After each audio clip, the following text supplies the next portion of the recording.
Oh my god. Too much is happening right now. I run almost exclusively off of caffeinated beverages and Goldfish now, so if you're ever wondering what working for Disney does to you, this is it.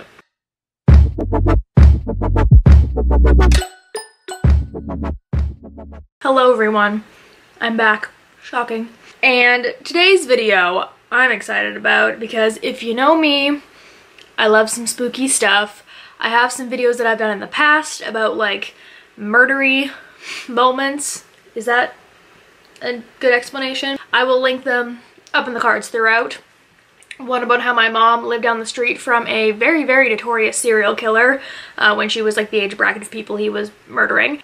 Today, we're gonna do some Disney conspiracy theories. Like I said, I love this kind of stuff. If you didn't know, I'm a criminology student. I paid like $30,000 to be moderately educated about this, so hi. So I know people have done this before. Obviously after Shane Dawson did his 2 videos, these kind of blew up. And I know some other cast members have made videos like this as well. I have not watched them because I do not want to be swayed one way or another or like stealing ideas. So I literally just Googled Disney theme park conspiracy theories, I don't know. And this is what we got. So should we start off with the big boy? I guess we should start off with the big boy. So the #1 conspiracy theory, that got everyone going is the Frozen conspiracy theory. This is the one that Shane Dawson talked about in his video, and basically people are saying that Walt's body is frozen underneath Sleeping Beauty Castle in California, and because people were Googling it too much, Disney decided to come up with a movie called Frozen to skew the Google search results. I never believed this. This theory's been going around for years and years and years and years, and I like never really got into it. But then I started Googling it, and it's like actually the most ridiculous thing maybe ever. So, to start this off, my first like real question about it was like, 1, Disneyland was built in 1955. There's a bunch of photos of it being built, and like, if you don't know, that's a whole different video, but the Disneyland opening didn't go too smoothly. Things weren't ready and people were rushing. I actually talked to a woman when I went on my last trip who opened Disneyland at Dumbo, and she said the same kind of things. So I find it hard to believe, just to begin with, that a park that had like not a ton of money to finish things up on time had the resources to like buy a cryogenics chamber and put it underground. So that was my first thought. And then I started Googling. So there's this guy, his name's Bob Nelson. Bob Nelson is the head of the California Cryogenics Society, I think? And this dude has come out and outwardly saying that this is wrong. He pretty much says that people think of this rumor because Walt Disney was ahead of his time and probably would have wanted this to happen. A lot of people put Walt Disney in the same category as Steve Jobs, Elon Musk, those kind of like forward-thinking people. And in Walt Disney's will, he didn't specify how he wanted to be like preserved or, I don't know, thrown away. And because of that, his family just cremated him 2 days after he died. Also, Walt Disney died of lung cancer, December 15th, 1966.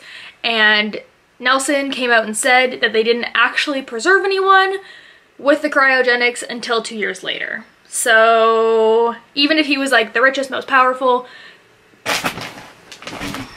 hello cat, even if he wanted to, they didn't have everything set up and they didn't even start using it till 2 years after he had passed. Also, he said that he's personally seen his ashes who was cremated. So I'm sure there's still people out there that say this is a whole cover-up and Disney's paid off this Bob Nelson guy, blah blah blah blah blah blah blah blah blah blah. But in my opinion, I just don't see it being possible.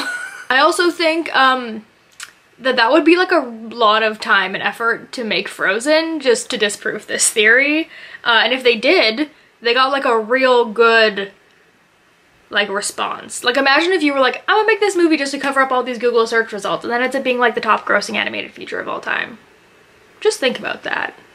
Disney really outdid themselves. The second one that Shane talks about is the smellitzer or smellitizer or whatever you want to call it, and that is essentially the thought that Disney is brainwashing people by pumping smells into the parks. Am I gonna get fired before I'm even hired again for giving away company secrets?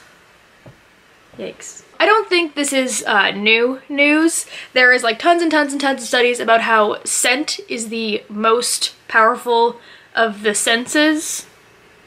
That sounds right, right? How it has super like nostalgic powers. So even now, if you smell like, ooh, anyone that's my age, if you smell Love Spell by Victoria's Secret, does that not immediately bring you back to a locker room in like 8th grade? You know it does. Things like that, even now going to a Disney park, I know the smell of Disney churros, I know the smell of Disney popcorn, I know it, and I'm personally totally fine with it. So I don't think it's any surprise that this is a thing, but also think about how everyone else does this. Movie theaters do the same thing, always smells like popcorn. Vegas is notoriously known for things like this. A lot of Vegas casinos, 1, don't have windows because they don't want you to know what time it is. 2, they'll like pump oxygen in to keep people more awake and more alert and spending more money. He also mentions like Abercrombie and Hollister, stores that use scents like that. When I worked at Bath & Body Works, we would burn candles, so when people walked in, they'd be like, ooh, what's that smell? And you'd be like, hi, buy this $26 candle, thanks. Before, we didn't do any of this because our store always just smelled like sweaty people and a bunch of perfumes anyway, so like that was our brand, I guess. So like, yes, technically I guess this is a confirmed conspiracy theory, but like also, are we shocked?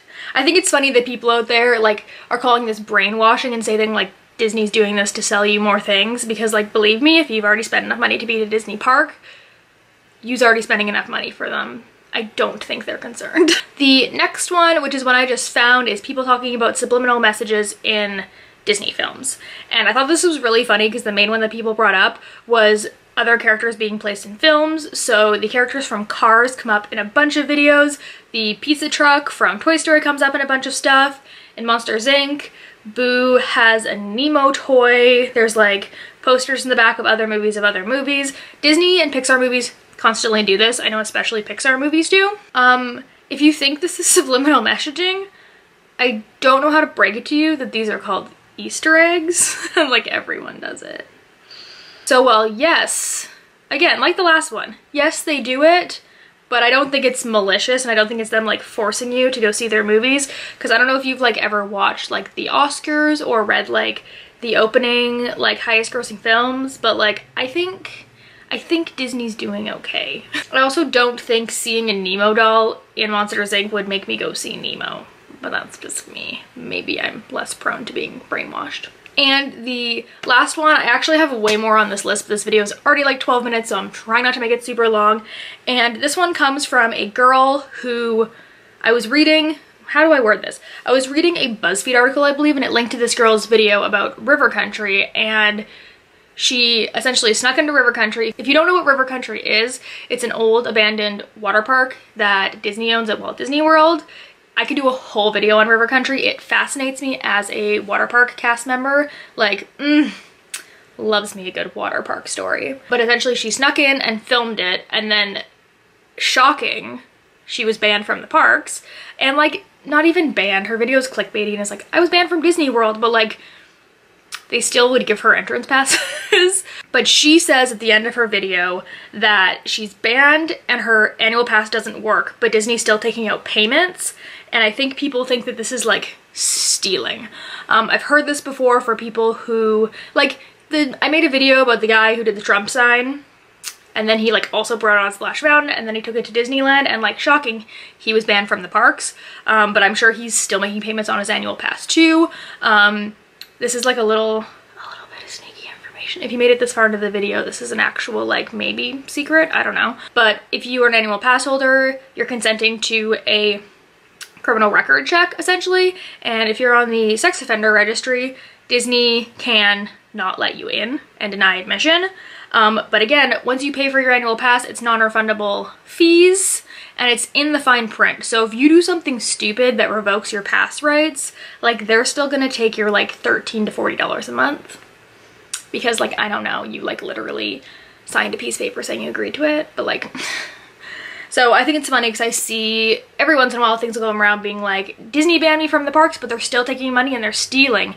They're not stealing, you just don't know how to read the fine print. So those are a few little Disney parks conspiracy theories and my view of them as a cast member. I'm in like this weird lingo where like I was a cast member and I'm not a cast member yet, but I will be a cast member again soon because they've already hired me. I don't know what to call myself. But if you enjoyed this and you'd want to see more, or you'd want to see me talk about river country for sure, let me know down below. I will be happy to do that. As always, please subscribe. I am here pretty much twice a week now, pretty regularly, Mondays and Thursdays, or Tuesdays and Thursdays, depending on how much I have my shit together. If there's anything else you want to see, also let me know. I'm happy to talk about pretty much literally anything. All my links are down there. If you want to hit me up on Instagram, I'm on Instagram way more than I am on YouTube, and I will see you guys very soon. Bye.